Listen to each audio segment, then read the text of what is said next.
You've lived a great life and done well for yourself. But what mark will you leave on the world? How will you inspire future generations? Stan Miller and Katie Beth Hand have helped thousands of people answer exactly those questions. If you've ever wondered, what will be my legacy? You're in the right place. Welcome to the Your Life, Your Legacy podcast. Now, here are your hosts, Stan and Katie Beth.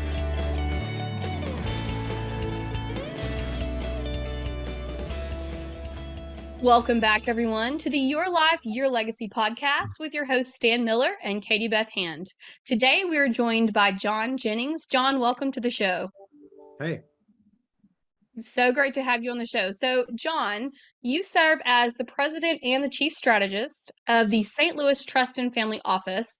So, for our listeners, give us just a very brief overview of what it is that you do and also what got you started in this industry. Yeah, sure. I'll start by giving a little background. So I started as an estate planning lawyer at a large St. Louis law firm. I did estate planning, tax law, and a little bit of traffic law on the side, which I still do. Believe it or not, the Missouri is a speeder's paradise because you can get your traffic tickets fixed pretty easily. Not all states are that way. But anyway, then I worked at Arthur Andersen. I now am finding that I'm having to explain what Arthur Andersen is to younger people. But for all of you who haven't heard of Arthur Andersen, it was one of the big five accounting firms. Now there's a big four, and they went under in the wake of the Enron scandal. And then we formed our firm, St. Louis Trust and Family Office, out of the ashes of Arthur Andersen. So we've been in business for 20 years. So a handful of us met with our primary founder, who was looking to start a boutique trust company, was his thought. And we brought 14 client families with us and about 500 million of assets under management. And today, 20 years later, we oversee about 13 billion of investment assets, 15, 16 billion if you include everything else, for 63 families all across the United States.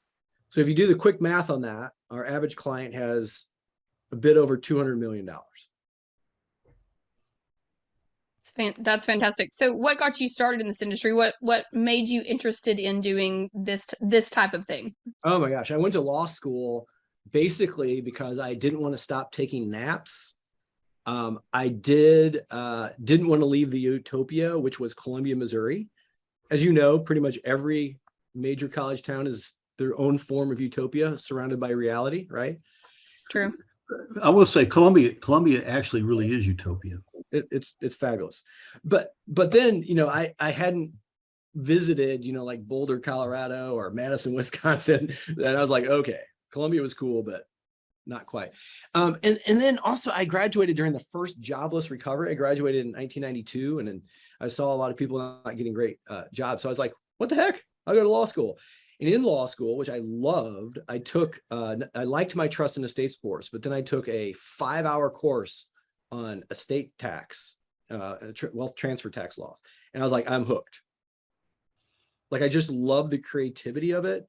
I mean, it's technical, but yet creative. And I just fell in love. And then on my first day at my big law firm, I'd clerked there 2 summers. I was assigned to like healthcare transactions and like real estate or something. And I went into the head of the corporate department. I said, I'd like to switch. I'd like to be a tax and estates lawyer. And he's like, are you crazy? He goes, that sounds horrible. I'm like, yeah, but that's what I want to do.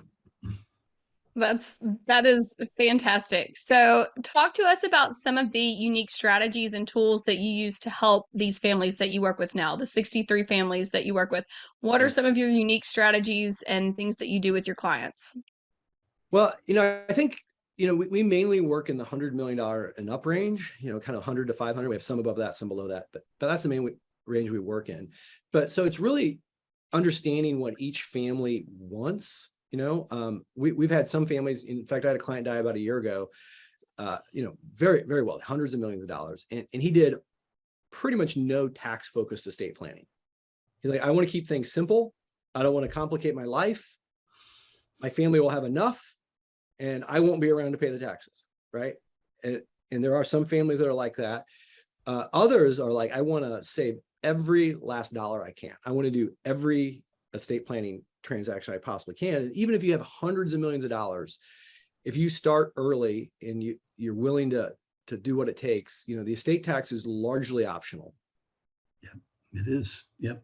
In fact, there was one of my partners wrote an article, and I forget who said it, but there was this person that had said only morons pay estate tax. He wrote an article about that, and I think that's a little strong, but I wouldn't say if you pay estate tax you're a moron. But yeah, so it's just how much do they want to be tax focused and complicate their lives.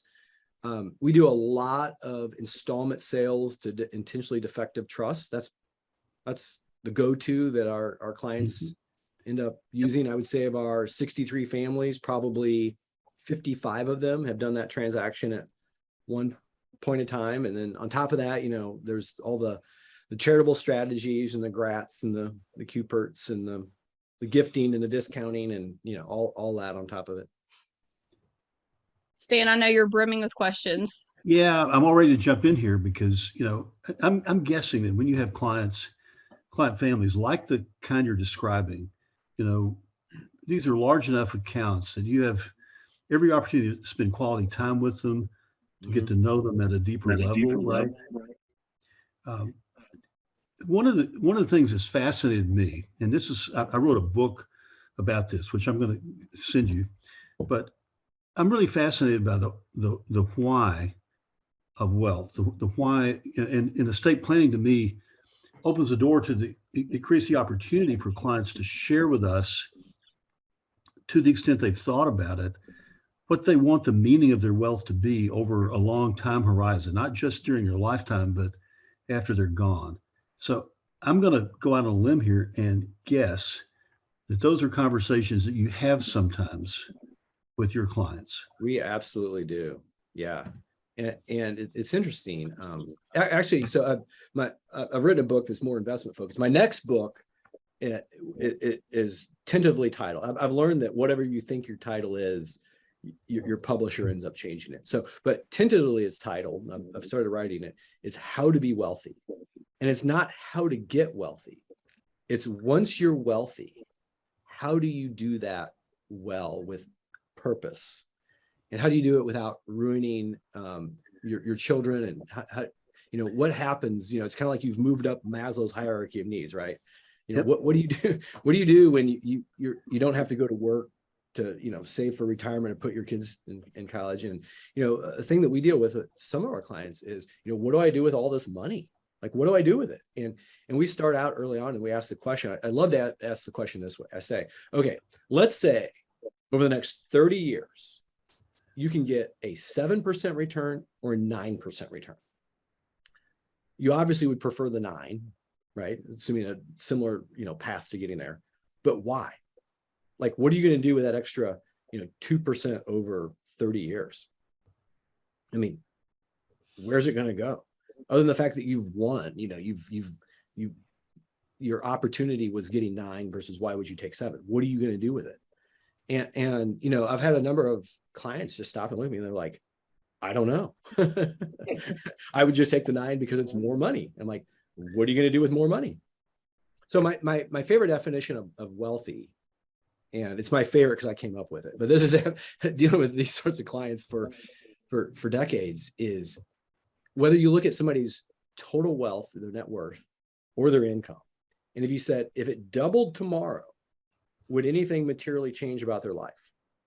And if the answer is no, like, oh, I'd like that because I'd feel more financial security, or I'd save more, or I could give more to charity, whatever. But if nothing else changes, so like basically your wants, your needs, and then your wants are being met by your current income and wealth, anything above that is just what I like to refer to as being in the gravy, right?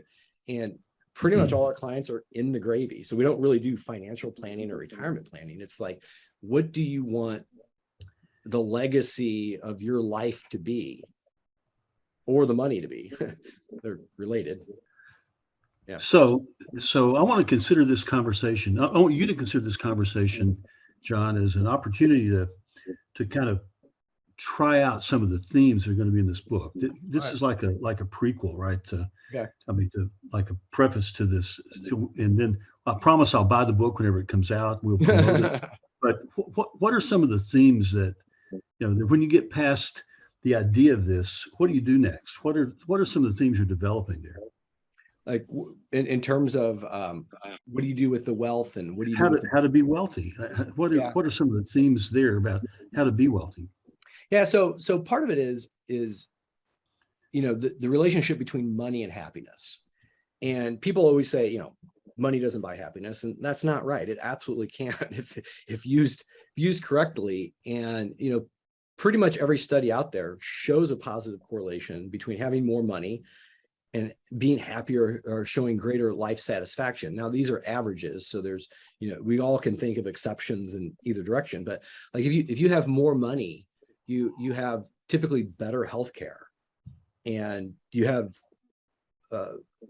greater leisure time typically, and you have all these things you can do. But a key is that and I write for Forbes, and I wrote an article in Forbes, how to the ways to use money to buy happiness.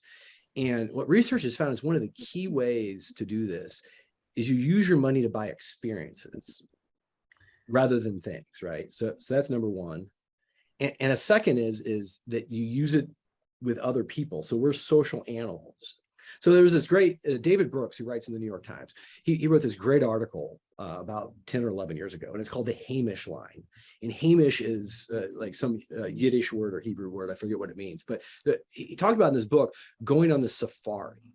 And that part of the safari, they lived in this village where everybody was basically in this little hut. But every night, everybody would gather around the fire, and they would sing and they'd drink or do whatever they were doing. And it was like this great experience. And then they went to like this other area that was like this town, and everybody stayed in houses, but everybody, you had neighbors, you felt sort of collegial. And then as part of the trip, they were staying basically in this resort where everybody had their own little cabin, and nobody saw each other, and everybody felt isolated. And he said, you could take that back to America, and you see a lot of times when people have more and more wealth, they isolate themselves, and they're living on acreage, and they have, all sorts of, gates and whatever. And really, we're social, tribal. That's how we are. So it's kind of interesting to look at how you use your wealth. Like, are you isolating yourself, or are you making yourself more connected? And you can overcome these things. Sometimes some of these houses that are in gated communities, sometimes a gated community is great. Sometimes there's a country club there. So I'm not poo-pooing any of that. It's just thinking about how you're spending your time. You can use your money to be around other people more. Like I had a client that rented a jet, like a huge jet, like a commercial airliner size, and took 50 friends and family members to Europe and paid for it all, like for 2 weeks. Like, that's awesome. Like that, it's like, wow. It was really expensive, but and then we were like, and some of this is a gift to some of these people that you've already made annual exclusion gifts to. And he's like, are you kidding me? I'm like, nope. Sorry. Do you do a lot with philanthropy and getting families started in charities and different things like that? Is that a part of what you do as well? Yeah, absolutely. And in fact, I teach a course at Washington University in St. Louis in their graduate wealth and asset management program. I teach a course called, what is it called? Endowments, Foundations, and Philanthropy, right? So and it's because I've gotten so interested in this, helping clients. So you can think of charitable giving in like a continuum. So on one side is being charitable. So that's where you give to organizations that you know and you like, and you think they're doing good work. And that's great. And that's what most people do. And on the other side of the spectrum, you have philanthropy. So think about I think it's still called this, the Bill and Melinda Gates Foundation. And like think about how they give. They're not worried about individual charities. They're taking on things like they want to end malaria, right? So they're going to give where they're seeing a return on their charitable dollars. And what we do with some of our clients, not everybody's interested, is taking some of their giving, maybe from charitable to philanthropic, and say, what causes are you interested in? And let's try to really, move the needle and do this as some of these bigger, more professional donors give. So on one hand, if they're on more of the charitable giving, yes, we'll keep track of it. We'll help facilitate it, do it in a tax efficient manner. You listen to my sirens in the background. Here I am in Clayton, Missouri. So anyway, sorry about that. So what we have, let me pass here a little bit. So we'll help keep track of all their charitable giving. and, donor advised funds will run their private foundations, help negotiate, pledges and different sort of structured giving, talk about different charitable planning through different charitable trusts, but then we'll also help them and sometimes bring in outside consultants that specialize in this to do the more, values-based focused philanthropy. So John, one of the interests of mine in particular has been to look at the connection between family philanthropy in the impact that our senior generation clients want to have on younger generation family members, and in connecting those two dots. I'm really curious to hear your take on that, and given the experiences I'm sure you've had with your clients. Yeah. So what we've seen be effective, let me first say that a lot of times the older generation is just frustrated, right? So they're sometimes at a different point of their life, and they'll think charity and giving is really important. And it's just not always a given that the kids are going to come along with that. And we've done various things where, like, if they have a donor advised fund, it's like, okay, we're going to split out a certain amount every year to each of the next generation so that they can give. So we're going to give them the money to give. We've done things where we've encouraged them to be on charitable boards. This whole idea of being philanthropic, though, is great. So where a family has a family foundation or a donor advised fund, sometimes we'll, have them on the board and, have them involved in evaluating grants or even deciding the areas. So we worked with a family once and where we were putting this together, and the family was like, okay, one of our areas is the environment and another is, healthcare, and the younger generation had a say in the subcategories. So like, one of the younger generation was very passionate in healthcare about childhood obesity. So that became something that the family gave to. So I think those, this whole idea of being a little bit more of a strategic philanthropist is great for bringing in the next generation. But I will admit that just because the senior generation is interested doesn't mean the lower generation is going to be. And I've seen the vice versa, where the lower generation is really interested in charitable giving and the older generation isn't. So, you tend to have some shared family values and cultures and things, but not always. Yeah, no, that's, I'm sure that's true. But one of the things that we know, I'm sure you've seen this many times over your career, is, the power of wealth to do damage. Mm-hmm.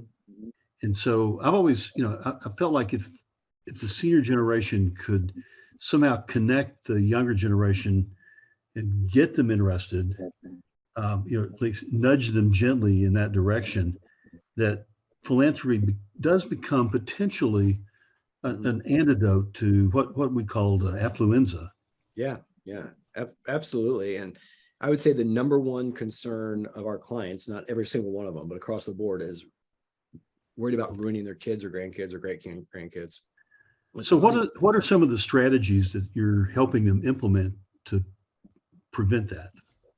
Well, the number one thing we tell our clients, and this is we've done a lot of reading and research on this, and actually one of the best books on this was published in the early 1990s. I don't think it's even in print anymore, but it was by this PhD psychologist that was a counselor, was the main counselor at like the Beverly Hills School District. It's fantastic. But the number one thing is living, we tell our clients, if you live your values, that's the best chance of them, happening. So if you think it's important that your kids have jobs and work, then you should have a job and work, right? It's hard to say, okay, I'm going to be, maybe well-earned, well-deserved, but I'm just going to be, early retired or late retired or whatever. And I'm going to be preaching to my kids the value of working. Like, if they don't see you working, it's sometimes harder for that to take. Like, we see these family values that roll through generations. I mean, we've had clients that have hundreds and hundreds of millions of dollars and nobody spends any money. Like, their entire, family culture ethos is, we don't spend money and we stay under the radar, and we're not about material things. And I mean, that presents its own set of problems, by the way. And then, others that do charitable giving, and yeah, there's other ways. But I think one risk advisors have is advisors, with rare exception, are basically middle class, right? They come from typically middle class or maybe lower than that backgrounds. They go to college, they go to maybe grad school, they get certifications, they work. And so we're influenced, and I put myself in that category. We put ourselves, like, we're influenced by how we were raised and how we're raising our children and our friends and our social group. And I think there can be this tendency sometimes to put those values on people that are in a just much different generation. Like, we have some client families that have had, you know, tremendous wealth for 3, 4, 5, 6 generations, you know, and to try to put middle-class values on that, it just doesn't fit. I mean, for their family, you know, maybe you work for a few years after college and that's fine, you know? So we just try to be careful about, we're not always successful of not projecting to another family what we think their values should be. So part of it is a discovery of, you know, what are their values? Because from the outside, it can look like affluenza or, you know, the idle rich or what have you. And some of these people are just very happy and fulfilled. Yeah. So we've talked about the book that you're writing. Tell me about the book you have written. Oh yeah, thanks. So the book I've written that comes out in May, because it takes forever, even though I was done writing and the first round of editing was done in this past April. It's called The Uncertainty Solution: How to Invest with Confidence in the Face of the Unknown. So a big part of my job and our firm here is, you know, we manage money. So the book is not how to invest, but it's more how to think about investing. And really, in the wake of the financial crisis, you know, before that, I felt like to be a good wealth advisor, that I basically had to know as much as possible about everything that was going on in the financial markets. And I came to realize through the financial crisis that that's just not true, that I was in the forest and, you know, I was in the trees, not seeing the forest. And really what great investors do is they fall back on mental models. So mental models are models you keep in your head of how the world works. And Charlie Munger, Warren Buffett's partner, business partner, first championed this idea back in 1994, not necessarily of investment mental models, but of mental models in business and in personal lives to make decisions. And he says you have to study them, and you have to have these things that you know when to fall back on. You just can't just randomly, you know, just bang back facts at people. They've got to be things that hang like in your head. So like one of his is, like, have you ever sent an email and not gotten a response, right? You're like, oh, you know, you maybe feel hurt, maybe get a bit angry, or other things happen in your life. One of his favorite mental models is called Hanlon's razor. And it says, never attribute malice to that which can be explained by stupidity or carelessness or disorganization or whatever. And if you think about it, if you use this all the time, when you don't get a response back to an email, you get cut off at traffic, or your brother forgets your birthday, or you get ghosted for lunch. Like, remember that people with a rare circumstance, unless they're a teenage girl, do not intend malice. And I say that as a father, 2 girls in their 20s. They come back out of that valley, by the way. So that's an example of mental model. And there's these other great mental models that great investors use that they fall back on. So that's what the book's about. And it's not just about investing. Like my 23-year-old daughter, who's getting her master's in English, so she's not like a financial person. She read it and she was like, Dad, this isn't even really an investing book. This is like how to make decisions better in life. And it's mostly stories, and it's kind of fun. I like it. It's gotten good. Well, you got me engaged. I'm really fascinated with this. And so I'm going to hop off as soon as we conclude. So I'm going to hop on Amazon and buy it. I hope, is it there? Well, yet? it's not out till May. So sorry. Yep. May 2023. And we'll talk about this again at the show, but for all of our listeners who may have missed it, the book is called The Uncertainty Solution: How to Invest with Confidence in the Face of the Unknown. And it comes out in May 2023. So for some of our listeners, it will already be out. And will it be available on Amazon and all the major retailers, John? Everywhere. And yeah. Okay. Bookstores and everything. They're out, like the publishing companies out selling them right now to buyers. So we'll see. Awesome. Fantastic. Well, yeah, it sounds like it would be a great read. And my goal with the book isn't necessarily like a lot of sales. I mean, I'd rather it be read than sold. So we plan to give away a lot of them. And, you know, I really think for people that read the book, I mean, my true hope is that they have more money in 20 years than they would have otherwise. It's great. It's fantastic. And that's not the only thing that you have going on. Obviously, there are multiple other things. But one thing that caught my interest is that you have a blog that is the interesting fact of the day. So tell us a little bit about the ifod.com, what your motivation is, what kind of things you put on there, why people should go and check that out. Yeah, it's really pretty eclectic. It doesn't have any particular theme. In fact, the branding person I'm working with for my book, she looked at it and she goes, at first I thought maybe we can tighten this up. And, in terms of your brand, and wealth management and estate planning and all that.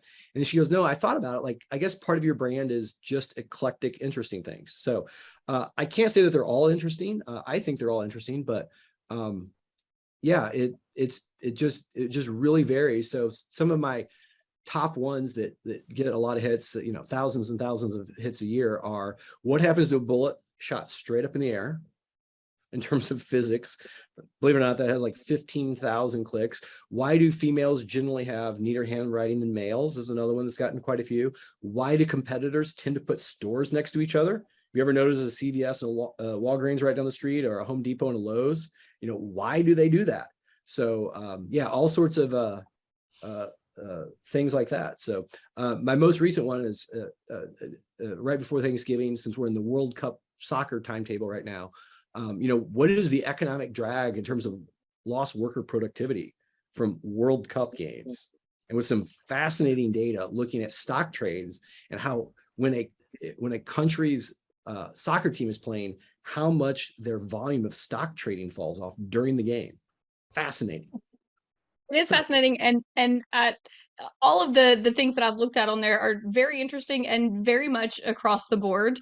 I would be very interested to also see the stats of the one you're talking about, broken down by country as well. But very interesting, the ifod.com. So for our listeners, be sure to go there. You can sign up. You can sign up on there to get it by email. Is that correct, John? Yeah, exactly. And fantastic. Importantly, it's easy to unsubscribe, and I'm not selling anything. Great. That's great. Just interesting facts. Great. I think this is great for financial advisors and attorneys as well, because sometimes some of these things look like they might be a great conversation starter when new clients come in for an initial visit. What a great random topic to get the ball rolling is some of these very interesting facts of the day. Yeah. So John, do you feel pressure to have to come up with, those are really interesting topics. Do you worry that maybe tomorrow you won't have one that's that interesting? I have about 500 of them in the queue. So and so I read a ton. So I've read, I don't know, 64, 65 books so far this year. That's about my usual. I read around, I don't know, 70 something a year typically. But if you read a ton, and then when you're reading anything else that's not a book, and you came across something, you said, oh, that's interesting, and then you emailed it yourself and kept it in a folder, it wouldn't be that hard to find things. What is surprising to me is how many things I read that I go, oh, that's interesting, and then when I dig into it, it's not correct.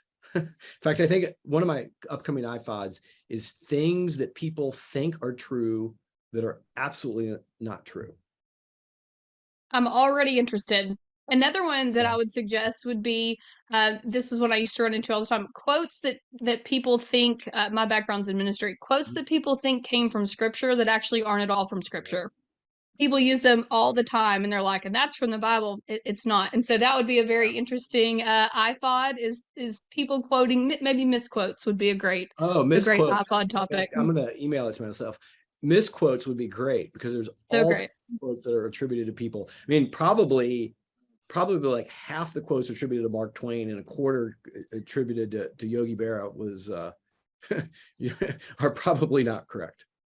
Yes. So there you go. That is your payback for being on the show today. We gave you some things for your iPods. Is there anything else that we didn't talk about that you would like our listeners to know about? Oh, there's so much, but I know we have limited time. Something I've been researching lately is, and kind of made me think more about this, things that people think are true that are not, is I had long thought, and I've read multiple places, that something like 70 or 80% of jackpot winners in the lottery go bankrupt within a certain amount of time, or think that their lives were ruined.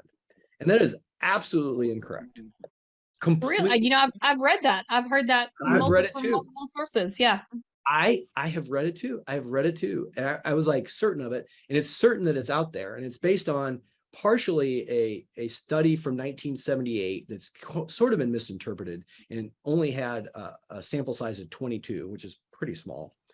And then it's based on the National Financial Education Foundation. I think that's what they're called. So it's always attributed to them if it's attributed to anybody. And they put out a statement in 2014 saying, stop saying the stat. There's no scientific backing for it. And what happened was, according to them, is I guess they had like a round table of financial advisors. And one of the advisors said that stat. So then it was on the website of this, prestigious organization. So people would cite it, and then it just made itself everywhere. And it turns out that there's a lot better conducted studies that find, these are averages. So there's definitely exceptions, but that lottery winners show greater life satisfaction 2 and 5 and 10 years later than control samples. Wow. See, that is an interesting fact for the day. I would have said that was inaccurate because I have read. I would have too. The inaccurate data on that from multiple sources. By the way, it's quoted in books. I've seen it on different websites, and everybody talks about that. It's like a known truism. It's like people saying that the only man-made structure you can see from space is the Great Wall of China. Also completely incorrect. Not true. You cannot see the Great Wall of China from space. You know what you can maybe see is like a Walmart supercenter. It's all lit up. Yeah, right. We're State and I are located here in Arkansas, so we know all about Walmart supercenters. We're the home of Walmart here. Oh, of course you are. Of course you are. Well, thank you so much for being on the show. Thanks for listening, guys. This has been the Your Life, Your Legacy podcast with your hosts, Stan Miller and Katie Beth Hand. Our guest today has been John Jennings. You can find out more information about John at stlouistrust.com, and you can check out his interesting fact of the day at www.theifod, that's THEIFOD.com. And you can check out his book, The Uncertainty Solution, which will be available beginning May 2023. John, thank you so much for joining us. We really appreciate everything. Thank you both. That was fun. Thanks for listening to the Your Life, Your Legacy podcast with Stan Miller and Katie Beth Hand. If you enjoyed the show, please rate, review, and subscribe on Apple Podcasts, Spotify, or wherever you get your podcasts. To find out more about Stan and Katie Beth, go to pinnaclelegacylaw.com. You can also find links in the show notes.